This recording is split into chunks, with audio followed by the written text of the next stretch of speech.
Comrade Sitaram Yechuri, Comrade Pinarayi Vijayan, dear comrades and friends, on behalf of the Communist Party of India, I extend revolutionary greetings to the 23rd Congress of the Communist Party of India, Marxists. I express my sincere thanks for inviting me to the inaugural session.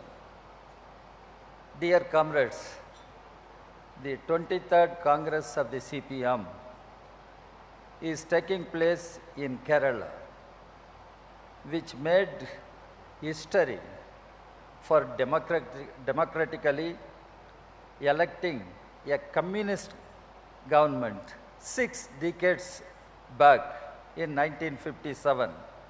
Since then, all through these years, Kerala has remained a unique center of the left and democratic movement in our country. The preeminence that Kerala achieved on this score is based on the innumerable struggles and movements launched by the people, which immensely contributed to the freedom movement, and subsequently during the post-independent period for creating an alternative communist-led model of government, which is people-centric. Dear comrades, your Congress is taking place at a critical time when the country is facing unprecedented attacks from the right-wing forces on the very fundamentals of our Indian Republic. However, the future is not bleak as the masses, workers, farmers, women, youth, students, and all other sections of the working people are in no mood to take the anti-people divisive moves lying low. They are out on the streets to safeguard their hard-earned rights. After the financial meltdown of 2008-9, the rise of right-wing authoritarianism became a global phenomenon as neoliberal, pro-corporate forces captured power in many parts of the world. Those forces are bent upon destroying the progressive, inclusive, and scientific achievements of the humanity. The fascist forces have already expanded their bases alarmingly in Germany and other European countries, taking advantage of the unrest due to falling living standards, growing unemployment, inflation, etc. We see a strong and a steep arms race once again, fueled largely by the United States military-industrial complex. The latest in the series of imperialist advances is the attempt by imperialist forces led by the US and the NATO to destabilize peace and security at the cost of lives of both Russians and Ukrainians. In our neighborhood too, there is massive unrest and instability in Afghanistan, Pakistan, Sri Lanka, Bangladesh, Nepal, and Myanmar. It appears that each country is in turmoil for different reasons, but the nefarious designs of international finance capital can be traced everywhere. This, of course, is being resisted in many countries, particularly in Latin America. Dear comrades, more than 7 decades after independence, poverty and extreme inequality continue to plague our country. The situation has worsened in the last few years.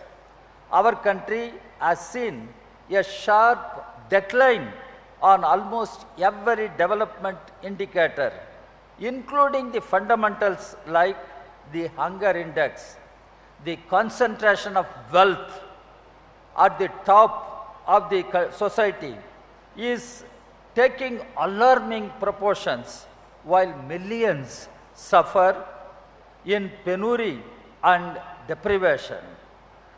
The COVID-19 crisis has exposed the unequal nature of the much trumpeted growth.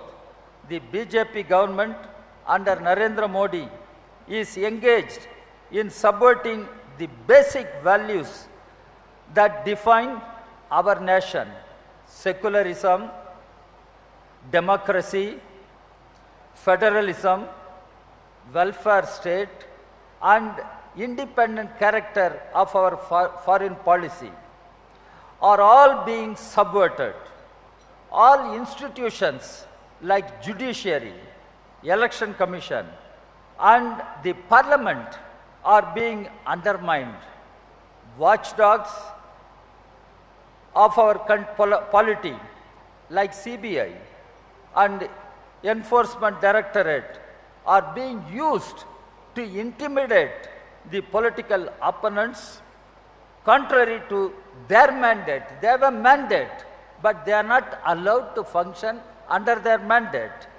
The BJP, RSS never subscribed to our representative democracy, and now they are subverting the constitutional bedrock of our republic. Comrades, the unilateral abrogation of Article 370, bringing the discriminatory CAA, the pro-corporate farm laws, labor codes are examples of the high-handed authoritarian Modi government. The BJP is using their parliamentary majority to undermine the parliament itself and making it subservient to the whims of the ruling party, snatching its role as the supreme deliberative institution of the nation, which is expected to represent the sovereign will of the people. Parliament is being made redundant. Whoever questions the government and policies is being slapped with sedition and the draconian UAPA.